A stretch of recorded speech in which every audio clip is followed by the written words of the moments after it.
Would you like to win the Nobel Prize? Or how about the Fields Medal in mathematics? Or in fact, any award in your field? We would all like to achieve something monumental. But, statistically, most of us probably won't. It might comfort you a little bit, though, knowing that some of the former Nobel Prize winners probably wouldn't be where they are today either if they had worked under the same circumstances as we do today. This guy, for example, Peter Higgs. He got the Nobel Prize for Physics in 2013, almost 50 years after he published his most important work. It was 1964. The Vietnam War escalated. The Beatles conquered the United States. And Peter Higgs published a paper on a complex topic of particle physics, in which he predicted the existence of an elementary particle, which was later on named after him, the Higgs-Boson, although some journalists called it the God particle. But in 1964, nobody cared about this paper.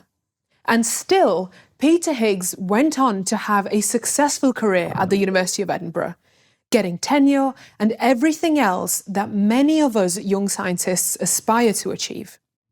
Because in those days, scientists were given time and a safe environment where they could find the peace and the concentration that is needed to make great discoveries and inventions.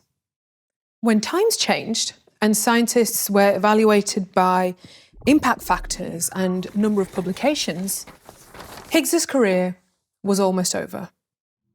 He said he became, quote, an embarrassment to the department when they did research assessment exercises. Luckily, he was already in talks for a Nobel Prize, and so Edinburgh University decided to keep him for just a little bit longer.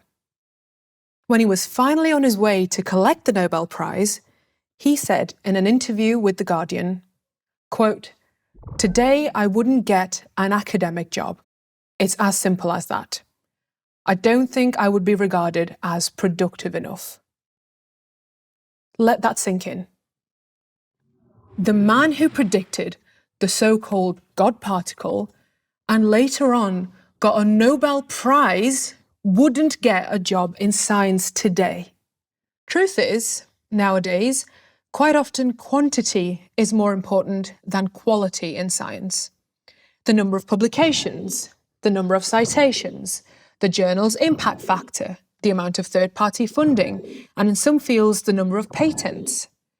More often than not, that's what counts in science, not creativity, being original, or doing research that is beneficial for society.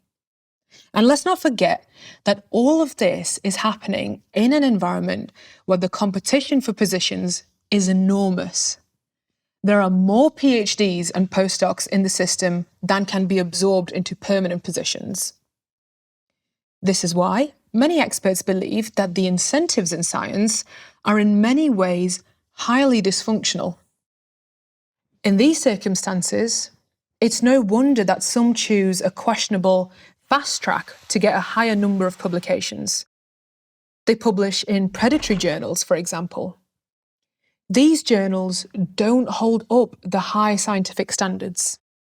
They simply earn money by charging high fees from authors. They often choose names that make them look serious and genuine.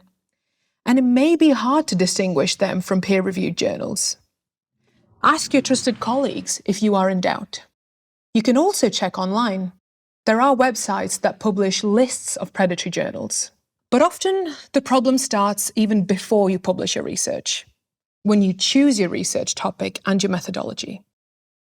There is scientific evidence that the most rational research strategy for scientists today is to produce many studies with relatively low statistical power. And often, when statistical power is low, the finding is probably just a false positive, because there is a bias for positive over negative findings to get published. Many of us young scientists are living in a world where those who do sloppier research that can be done faster gain an advantage over those who thoroughly work on their research projects and therefore need more time. It's no surprise that in the current situation, it can be very tempting for us young scientists to just cherry pick our data, get a bit creative with the analysis, and maybe even leave out certain data points, just so that the results support the hypothesis. All of this has harmful consequences for science in general. Number one, when there is a premium on short-term, low-risk studies that lead to a lot of publications, long-term and high-risk research topics may not get enough attention. The second is publication bias. This means that whatever shows a positive effect gets published, even when the effect is not very large or is based on false positives. In contrast, negative results are rarely published, and that can have many downfalls. For example, it can mean that the same study is done time and time again at different institutes all over the world because nobody knows that someone has already proven that it just doesn't work. So a lot of time and money is wasted. And for the many studies with relatively low statistical power that are being published, well, those studies might mislead scientists into directions where there isn't anything worth looking for. Number three, we are losing great scientists. Ethically minded and altruistic researchers may leave science because they perceive it as geared towards the wrong aims, and we have no way of knowing how many great inventions or discoveries have never been made because we've lost the people who would have made them. Number four, declining trust in science.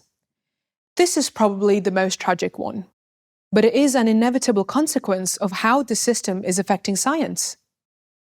If more and more of the scientific papers that gets published are of questionable quality, it becomes harder and harder for policymakers and for the broader public to understand what research is genuinely reliable.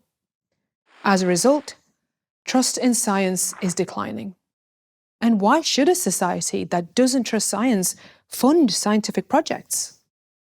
Luckily, though, it's not a lost cause. There are movements that are fighting for a change. In recent years, it looks like they are being heard. There is now more funding available for replication studies, and there are even journals that are publishing such research. Join those movements and do your part. Team up with like-minded colleagues. Discuss these issues at conferences and at workshops. Use the tools that already exist. For example, in some fields, you can pre-register your study. If you publish your results, choose an open access journal. There are also online platforms where you can publish your raw data, which gives other scientists the opportunity to verify your analysis.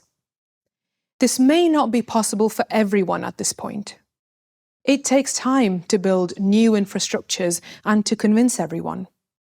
Things are changing slowly, but they are changing. Be part of this change.